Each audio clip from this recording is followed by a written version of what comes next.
Paris Hilton est morte. Oui, je vous le dis bien, Paris Hilton est morte. Enfin morte, on ne sait pas très bien, mais en tout cas, elle vaut 3 milliards. Paris Hilton est morte. Morte, oui, elle vaut... Enfin, morte.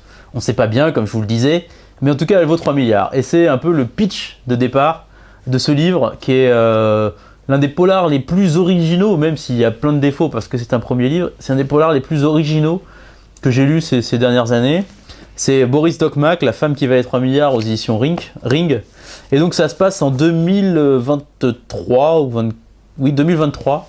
Paris Hilton, qui est donc, qui vous savez, Paris Hilton, cet immense Paris Hilton que tout le monde adore, a disparu depuis une dizaine d'années, depuis 2013. Depuis cette année, finalement, Paris Hilton a disparu.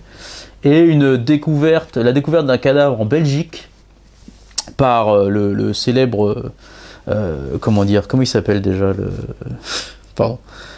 Le célèbre détective lieutenant Borluth, la découverte d'un cadavre d'une femme par le détective lieutenant Borluth relance finalement une enquête aux États-Unis avec le détective privé Al Meyer sur la disparition de Paris Hilton. Et alors là, vous allez voyager entre l'Égypte, Bruxelles, les États-Unis.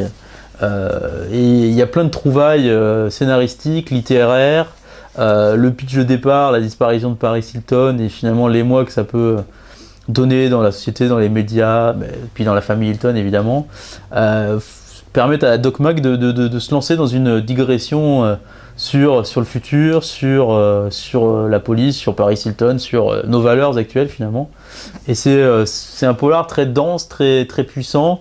Il fait 700 pages, vous ne les sentez pas passer. Et vous ressortez de là en vous disant que vous avez lu quelque chose de très très original et qui vaut vraiment le détour. Donc si vous aimez cette littérature dynamique, dense, policière, un peu noire, eh ben, allez-y parce que vous passerez vraiment un très bon moment.